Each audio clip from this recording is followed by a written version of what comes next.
And I knew exactly what he was doing. I mean, there's no other reason to stop on the middle of the bridge. Retired FDNY paramedic Gary Smiley was on his way home to New Jersey from Staten Island Tuesday afternoon when he saw a situation unraveling along the outer bridge crossing he just couldn't ignore. I saw a young man had already gotten out of the car, and he was climbing over the girders to get to the railing. Smiley pulled over and jumped into action. I screamed probably, "What the F are you doing?" And I think I startled him, and he put his foot back down. The man, identified as a 19-year-old Tottenville resident, had an apparent moment of clarity in those few seconds, putting his trust in a complete stranger. And he just jumped at me, and I grabbed him. And I just held on to him, and he just started crying. What the young man didn't know, Smiley himself was going through his own trauma, having lost his mother just days earlier.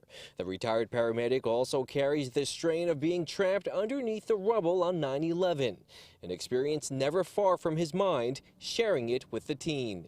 I says, and you know what? It said 17 and a half years ago on 9/11, I shouldn't have walked out of that day, but I did. Everybody goes through something in life that becomes tough and becomes difficult, and it's going to be okay.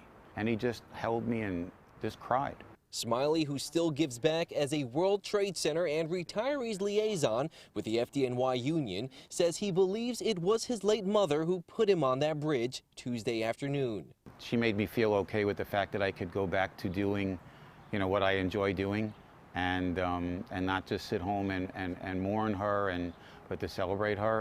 Now, Smiley tells us he plans to keep in touch with the young man, who is currently undergoing a psychological evaluation at Richmond University Medical Center. In Bayonne, I'm Andrew Ramos, Pix 11 News.